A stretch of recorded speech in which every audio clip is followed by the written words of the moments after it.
In a large town, full of houses and people, there is not room for everybody to have even a little garden. Therefore they are obliged to be satisfied with a few flowers and flower pots. In one of these large towns lived two poor children who had a garden something larger and better than a few flower pots. They were not brother and sister, but they loved each other almost as much as if they had been. Their parents lived opposite to each other in two garrets, where the roofs of the neighboring houses projected outwards towards each other, and the water pipe ran between them. In each house was a little window, so anyone could step across the gutter from one window to the other. The parents of these children had each a large wooden box, in which they had cultivated kitchen herbs for their own use, and a little rose bush in each box, which grew splendidly.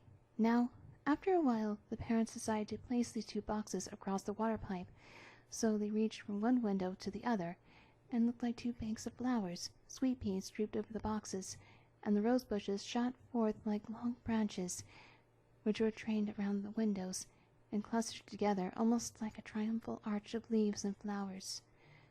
The boxes were very high, and the children knew they must not climb upon them without permission, but they were often, however, allowed to step out together and sit upon their little stools under the rose bushes, or play quietly. In winter all this pleasure came to an end, for the windows were sometimes quite frozen over. But then they would warm copper pennies on the stove, and hold the warm pennies against the frozen pane.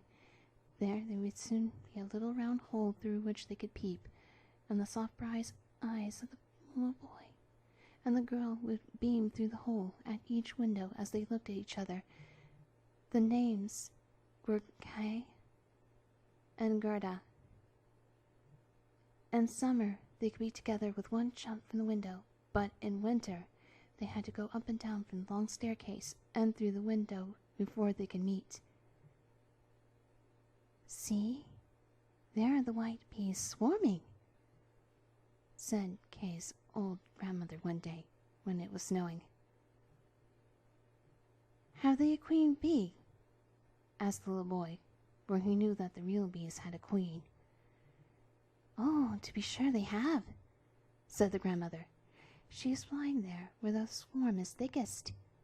She is the largest of them all, and never remains on the earth, but flies up to the dark clouds.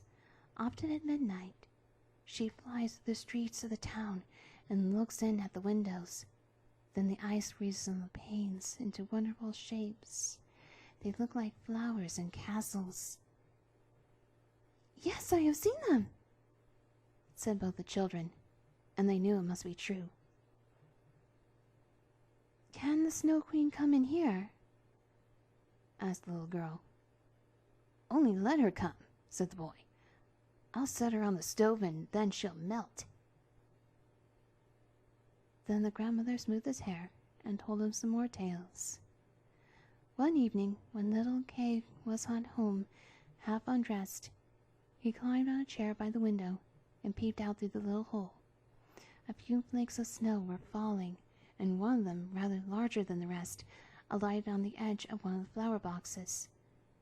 The snowflake grew larger and larger, till at last it became the figure of a woman, dressed in garments of white gauze, which looked like millions of starry snowflakes linked together.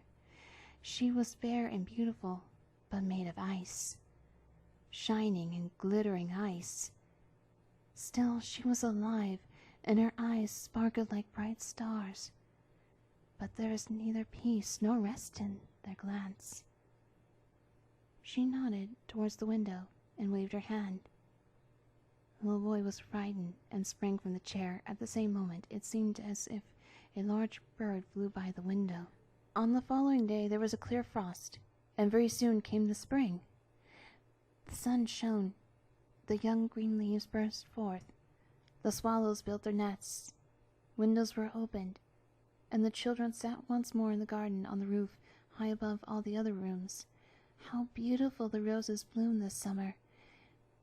The little girl had learned a hymn in which the roses were spoken of, and then she thought of their own roses, and she sang the hymn to the little boy, and he sang too. Roses bloom and cease to be, but we shall the Christ child see.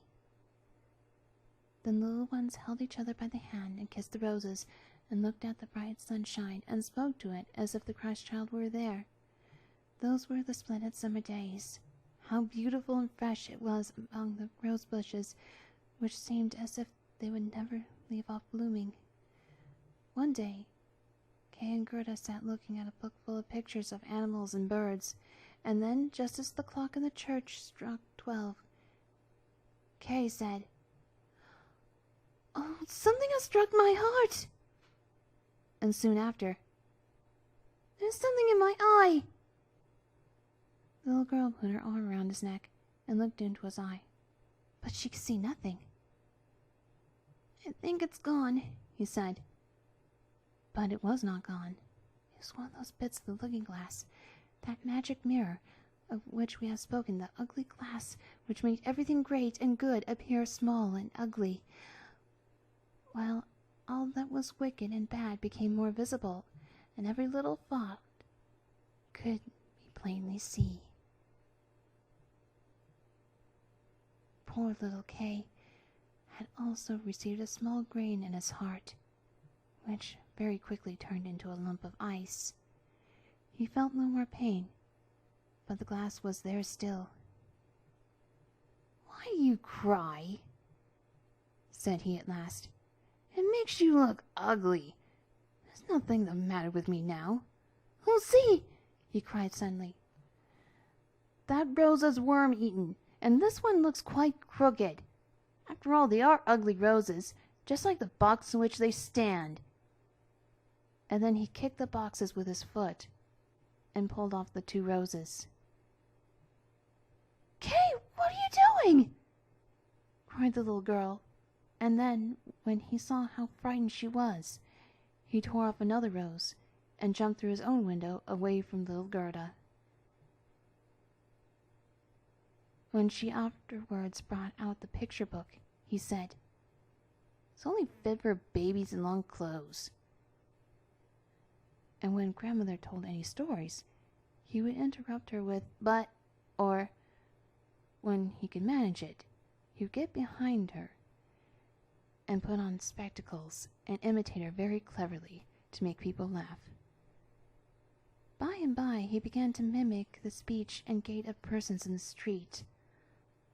All that was peculiar or disagreeable in a person he would imitate directly, and people said, "That boy is very clever. He has a remarkable genius." But it was the piece of glass in his eye and the coldness in his heart which made him act like this. He even teased little Gerda, who loved him with all her heart. His games, too, were quite different. They were not so childish. One winter's day, when it snowed, he brought out a burning glass. Then he held out the tail of his blue coat and let the snowflakes fall upon it. "Look in this glass, Gerda," said he. And she saw how every flake of the snow was magnified and looked like a beautiful flower or a glittering star. "Is it not clever?" said Kay. "And much more interesting than looking at real flowers. There's not a single fault in it, and the snowflakes are quite perfect till they begin to melt." Soon after, Kay made his appearance in large thick gloves, and with his sledge at his back, he called upstairs to Gerda, "I've got to go into the great square where the other boys play and ride."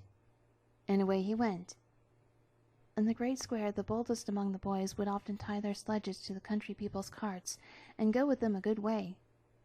This was fun, but while they were all amusing themselves, and Kay with them, a great sledge came by. It was painted white, and in it sat someone wrapped in a rough white fur and wearing a white cap. The sledge drove twice round the square, and Kay fastened his own little sledge to it, so that when it went away, he followed with it. It went faster and faster, right through the next street, and then the person who drove turned round and nodded pleasantly to Kay, just as if they were acquainted with each other. But whenever Kay wished to loosen his little sledge The driver nodded again, so Kay lay still, and they drove out through the town gate.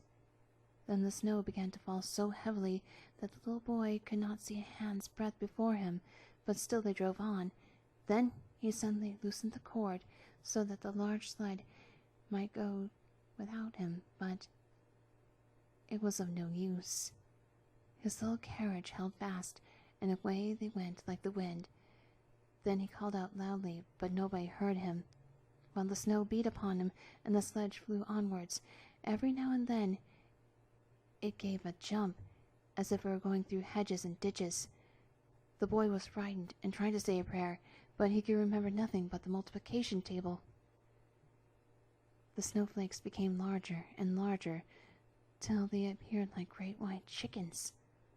All at once they sprang on one side.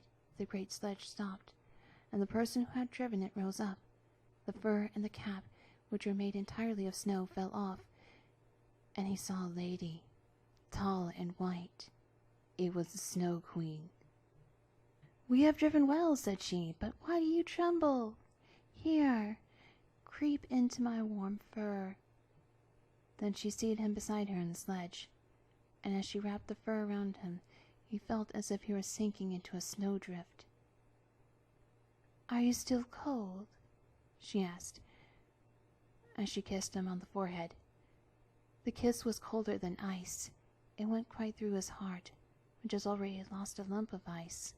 He felt as if he were going to die, but only for a moment. He soon seemed quite well again, and did not notice the cold around him. "My sledge! Don't forget about my sledge!" was his first thought, and then he looked and saw that it was bound fast to one of the white chickens, which flew behind him with the sledge at its back. The Snow Queen kissed little Kay again, and by this time he had forgotten little Gerda, his grandmother, and all at home. "Now, you must have no more kisses," she said, "or I should kiss you to death." Kay looked at her and saw that she was so beautiful. He could not imagine a more lovely and intelligent face. She did not now seem to be made of ice, as when he had seen her through his window, and she had nodded to him. In his eyes she was perfect, and she did not feel at all afraid. He told her he could do mental arithmetic as far as fractions, and that he knew the number of square miles and the number of inhabitants in the country, and she always smiled, so that he thought he did not know enough yet, and she looked round the vast expanse as she flew higher and higher with him upon a black cloud, while the storm blew and howled as if it were singing old songs. They flew over woods and lakes, over sea and land, and below them roared the wild wind, and the wolves howled and the snow crackled. Over them flew the black screaming crows, and above all shone the moon, clear and bright. And so Kay passed through the long winter's night, and by day he slept at the feet of the Snow Queen.